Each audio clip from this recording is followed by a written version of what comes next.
rappers, nothing changed. He's good. He's capable. He's good. But to say that he changed the game like how Pac changed the game is a big difference. But and see, and everybody getting to their feelings about it. I don't give a fuck either way. I mean, the only thing I know for sure is I was the first great rapper. So that's that, and that's my opinion. But you know, like I said, the people that put them lists together, you know, I mean, even beforehand, could they please base it on what criteria that you're putting this list together? What criteria does it fall under? Does it fall under record sales, or does it fall under a longevity of career? Does it fall under stage presence? Does it fall under rap skills? You know, or does it fall under it's just the shit that you like? Because even when you're getting into the number one, like let's just say even Kendrick Lamar being number two. I don't know. I mean, he obviously he made some good songs, but those songs don't translate into the street part of hip hop. That's like is like another level of hip hop. I don't know what records that he made like that. I might know one or two of them, but I don't think you hear Kendrick in the club like that. Now it might be a record that his record that I don't know. You know what I mean? I'm 90 years old, so but it don't translate it. It don't translate into him being the number two rapper of all time. How does that happen? It shouldn't, because he's fairly a new rapper. We talking. I mean, and like I said, when we did the message, that was the beginning of conscious rap. People started talking more conscious. After Kendrick Lamar does these songs, nobody wants to rap like Kendrick Lamar. Nobody wants to rap like Eminem. A lot of people wanted to rap like Pac and Biggie. You see what I'm saying? That's my take on it. If you cool on your own, if nothing changed, if after Eminem make his song and he make his big splash into the game, if you don't have 1,000 white rappers, but now my point is, could he go up against Busta Rhymes? Could Busta take Jay-Z? Yes or no? Could he take him? Could Jay-Z take Busta? Yes or no? If I'm gonna have to pick somebody, now, I don't have no fear of getting on stage with anybody and crossing mics with anybody. Busta's a hard draw. That would probably be the hardest draw in the game. Because he got all the intangibles. He got like is a certain thing that Busta got that a lot of MCs don't got. When he coming on that stage, if you out in the crowd, you know something is about to happen. It ain't just a regular, run of the mill. Okay,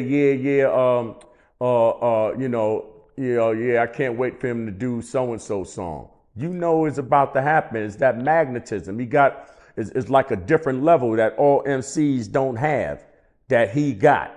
And like I said, I'll ride with Busta. I'm gonna ride because and I don't know if you got the list in front of you. Where's Busta on that list?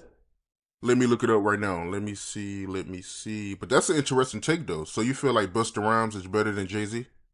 As an overall 360 of an MC. This is the pen game, the studio game, the rap game, but the stage presence. That got to be in the equation, and absolutely, Busta's stage presence is better than Jay-Z's. Absolutely, I mean, there's no denying that. Busta got better stage presence than like I said. Did you see where Busta is on that list? 33. 33. Now it ain't 33 guys that could take the guy. That's my point. Now if he's 33, it's not 33 guys that's going to say, I want Busta. I want to do the what do they call that? The Swiss Beats, that little platform that he got. I want to do the Versus. I want Busta. Don't nobody want him. It ain't going to happen. He could call dudes out. It's not going to happen. Because see, the type of MC that Busta is more along the lines of what we was trying to do back in the day. It's like, you take your lunch pail to work and you go to work and you work hard. It's not like, as time went along, it's like the industry kind of guy, the entrepreneur kind of guy, the guy that could do 3 or 4 things. He making, all different kind of money. You know what I mean? And it's a place for those guys. And it is greatness in that. But I'm talking about 24/7, 365 days a year. Wake Busta up out of his sleep. Wake Melle Mel up out of his sleep. Wake Kaz up out of his sleep. Give this nigga a mic. Something gonna happen.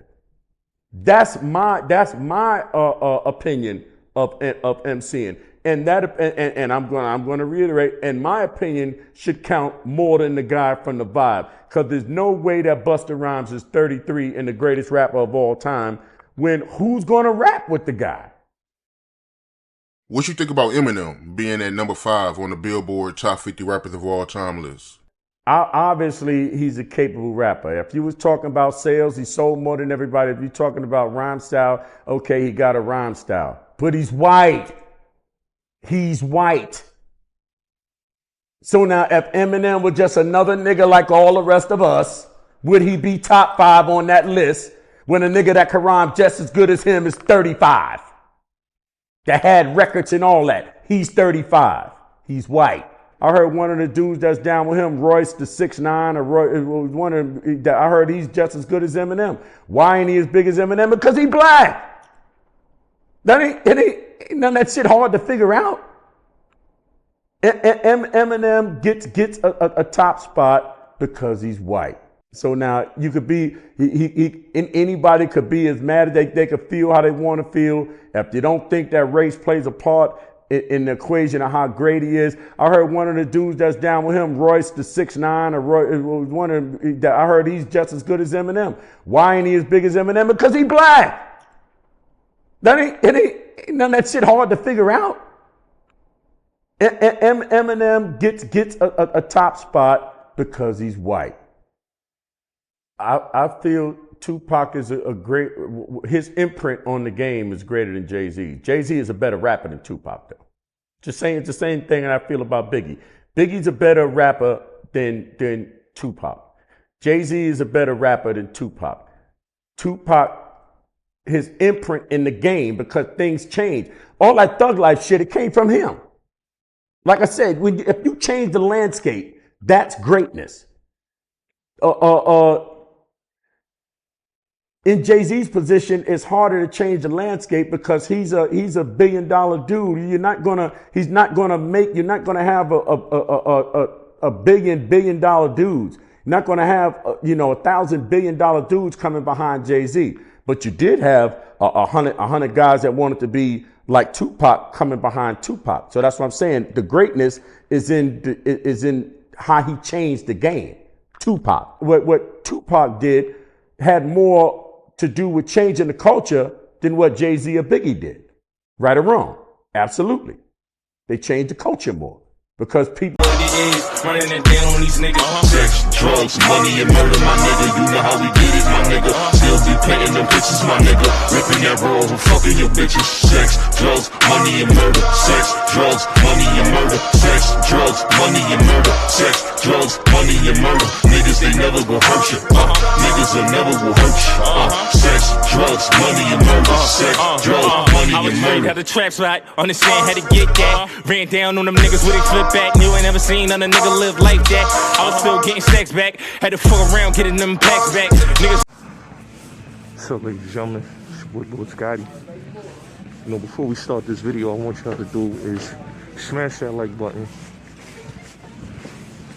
subscribe to the channel, share this video, and make sure y'all hit that notification bell. Subscribe to the channel, hit that notification bell, and smash the like button.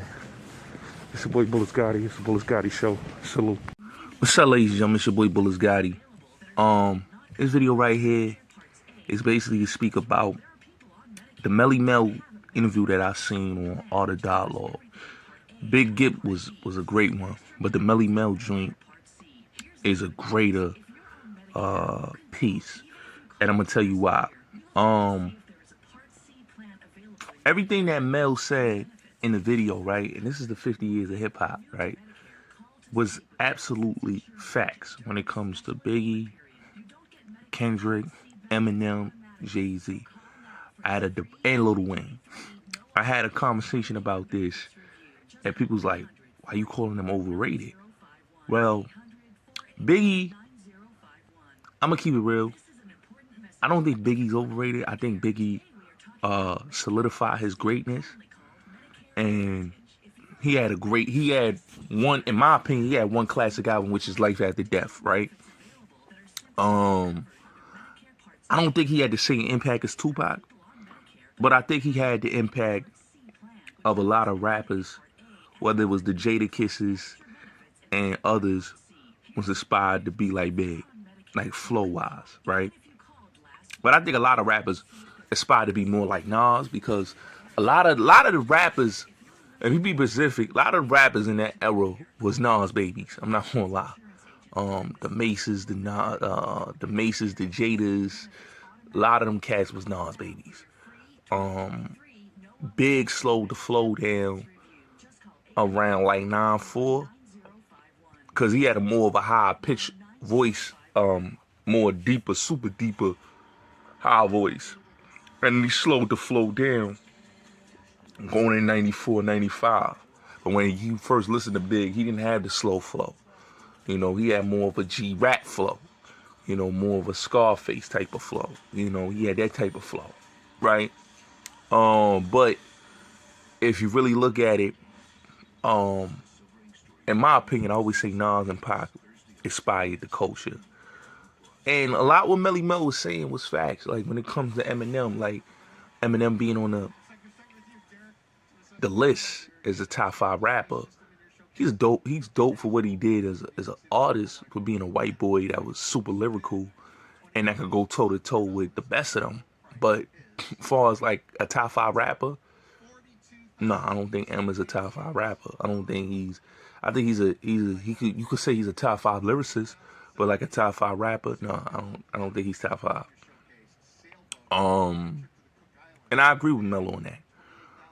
Jay-Z didn't have no crazy impact like people like to say. I always say he had one era. His era was 2001, right?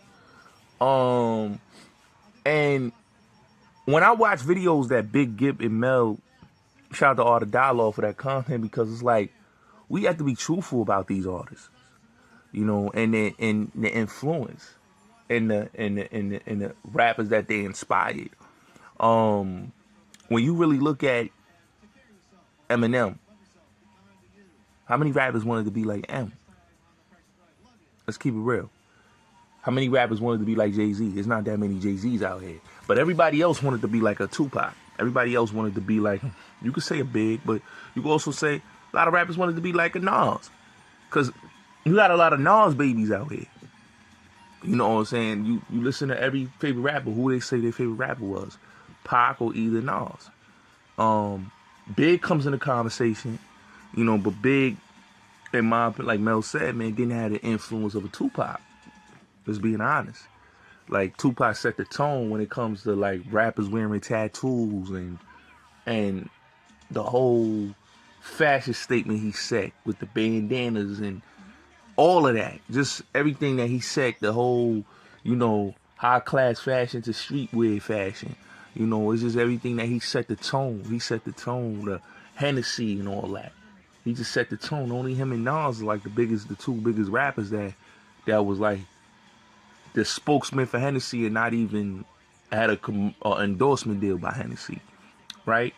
I think when you put dudes like that on the list, you gotta really be mindful that how was they, you know, over certain artists? Like how was Nas in number 4? Like, and even in the 50, even like what Mel is saying about the top 50 lists, is, to me, it was a biasness of journalists. It wasn't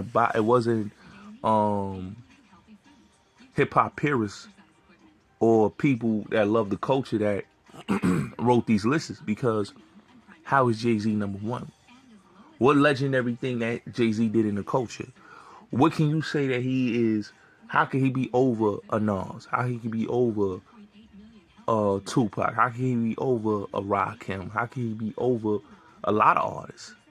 You know, I think that he doesn't meet that quota to say he's over certain cats. I think when it comes to like, you know, Lil Wayne, so when you look at the list, like what Mel was saying, you know what I'm saying? And I'm gonna keep it real. A lot of these dudes, I'm gonna be honest. I was gonna do a video about this, and I'm glad that Mel talked about this because I was really gonna do a video about how overrated Kendrick, Big, and Jay is, and even Wayne, because every list that you hear, a top 5 that you hear artists say, right? And I call it the basic or the mediocre list, right? And they'll always put a Wayne in the conversation, a Kendrick, a M, a Big, a Jay. And I'm saying to myself, Big is cool, but Big only classic album is Life After Death, right? Jay-Z, let's keep it real. Jay-Z only had one era, which was 2001. Lil Wayne was in the game for so long, but his biggest successful album was the Carter 3. And then when he had his run, it was cut short because Drake took over right after that. Right? Eminem, yeah, he had the run, but you gotta understand, he had the Machine behind him, he had Dr. Dre behind him, and he was different. He was a white boy. But when you start putting him, calling him the rap god and all this, it's like, come on, bro. He's a dope rapper, but he's not on the level of a Nas. He's not on the level of a Tupac. He's not on the level of a Ghostface Killer. He's not on the level of a Scarface. The level of a Busta Rhymes. The level of a Cool G Rap, a Rakim, a Big Daddy Kane, and many others. You know what I mean? Many others. So when you start putting, you know, and even LL, like people need to put respect on LL's name because LL was the first rapper to do that, to come back like the Ice Cream Man every summer, right? And drop fire. You know what I'm saying? And was in every era, from the 80s, 90s, 2000s era, relevant. You know what I'm saying? Relevant, dropping music from the 80s, 90s, and 2000s. He was still relevant. Relevant for 3 decades. You know what I'm saying? 80s, 90s, 2000s, right? So when you got an artist like that been relevant that long, and you don't even put him in the conversation, but you'll put a Kendrick Lamar. Kendrick Lamar don't even got that many albums. Kendrick Lamar hasn't been in the game that long. Drake has a better run than Kendrick Lamar. I'm just being honest. Kendrick Lamar only been in the game since, how can we say, since 2012 is when he really had his breakthrough. But people make it seem like Kendrick is, like we could put Kendrick as number 2. How can you put him number 2? Over Nas? Over Pac? Kendrick is not on that level to be over Pac, Nas, and many others. It's just asinine to me as somebody that's a listener of music. You know what I'm saying? And then when you got dudes like Jay, how can you put him as number 1? What did he inspire in the game? You know? So when you got a lot of these artists that we talking about, like I said, a Lil Wayne, who I would say killed the culture with auto-tune and all that, and the music of less lyrical, because a lot of these less lyrical artists come from the Wayne tree, you know what I'm saying? And I think that's what hurt hip-hop, you know? Yeah, Wayne birthed a lot of these babies, but to keep it real, Wayne was more destructive to the hip-hop culture and to music than he was, you know, coming with the heat. Because if you really look at it, right, Lil Wayne, like, I would never put him in that conversation, top 5, top 10. Yeah, he's lyrical, don't get me wrong, but he's also overrated. You know what I'm saying? And I always say that Wayne didn't have a long run, he had a short run. Because 2007, and then 2008 when he dropped the Carter 3, and then 2009, Drake comes in. The game shifted from Wayne to Drake. You know what I'm saying? And it is what it is. You know, it shifted from Wayne to Drake, and Drake was successful in the game. And Wayne Wayne lost his, I would say, the throne. Because when 2010 came in, it was all Drake. 2011, Drake. 2012, Drake. And to now, it's still Drake. Okay? But let me say this, though. With what Mel said about Kendrick Lamar, he's absolutely right. You know, you do not hear Kendrick Lamar music played in the club. And the club, the streets is where the tastemakers is at. The clubs and the streets is not rocking with your music, and your music is not hot. I'm just being honest. They are the tastemakers. And I think with Kendrick is that Kendrick, I liked his first album, Good Kid, Mad City, but then I think Kendrick Lamar lost me. You know, after Pimple Butterfly and then the Damn album and then the last album that he did, it's like he lost me in his direction of hip hop.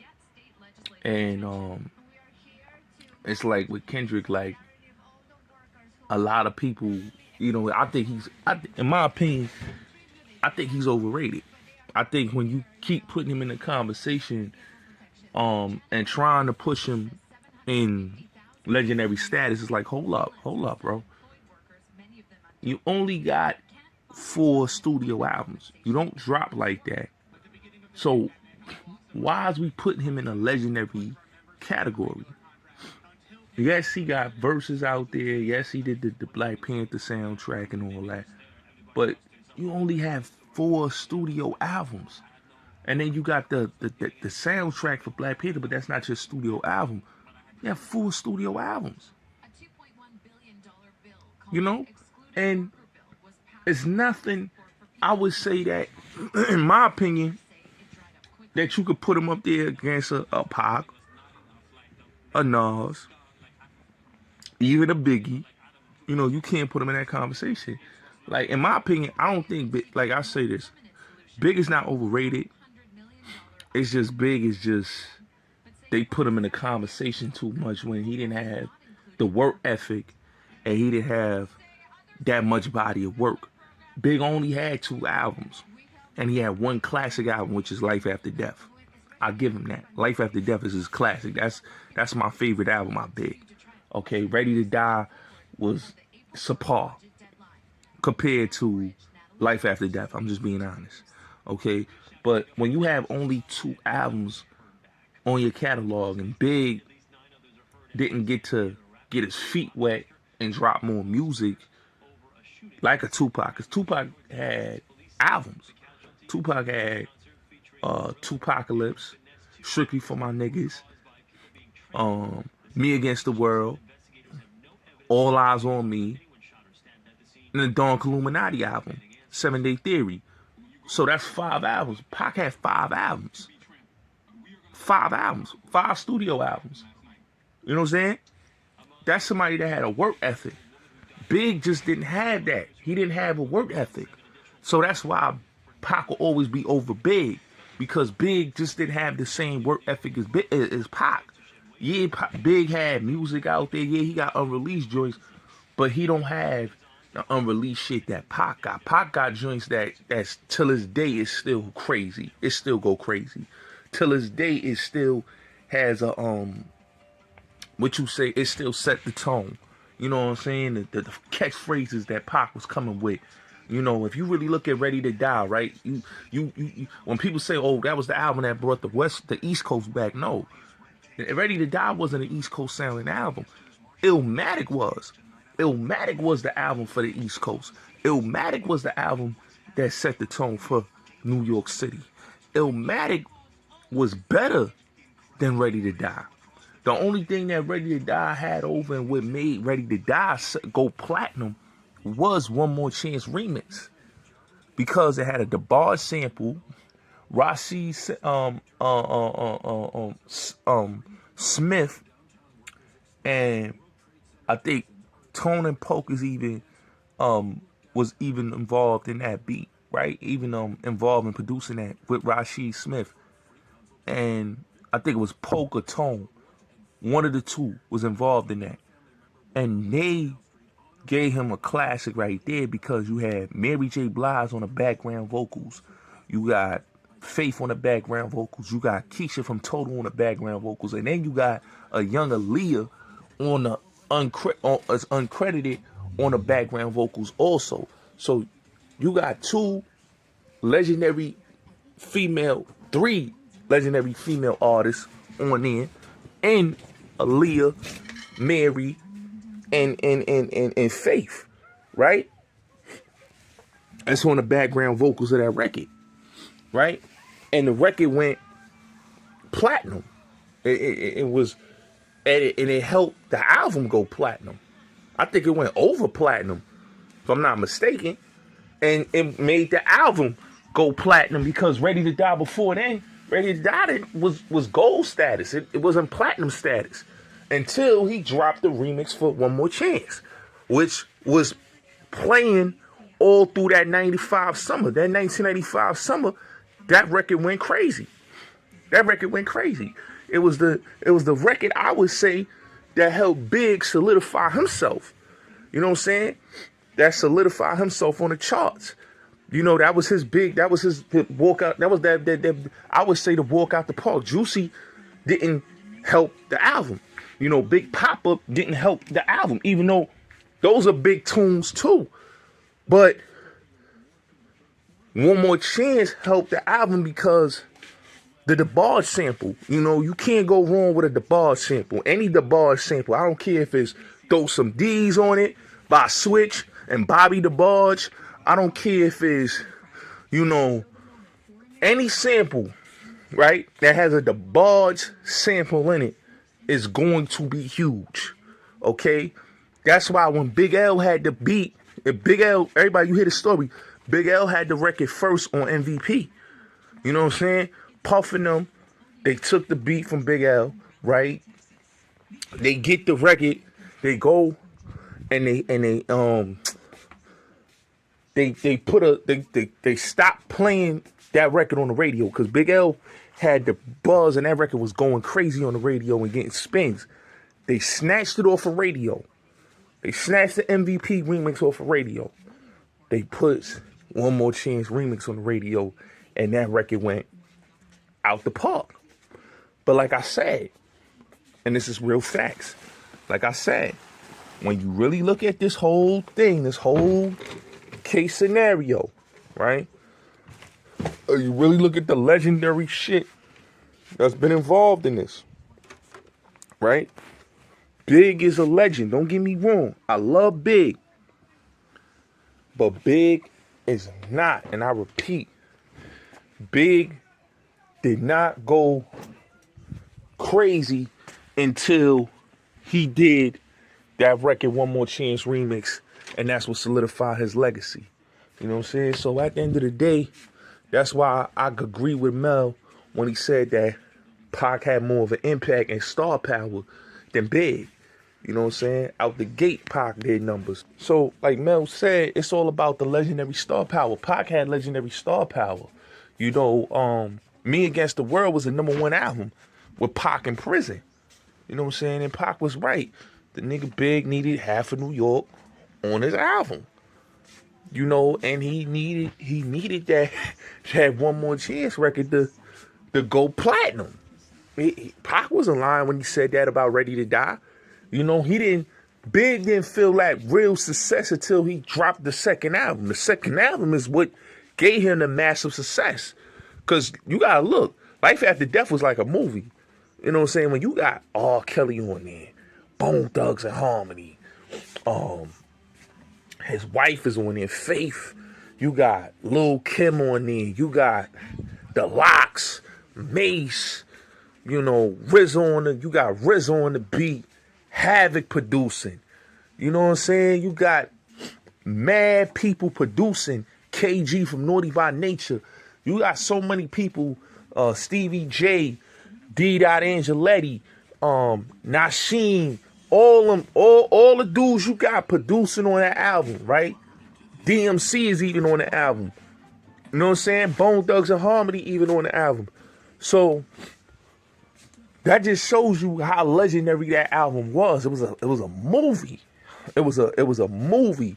You know, Bone Thugs and Big, like, you know what I'm saying? Like to this day, I say it has replay value.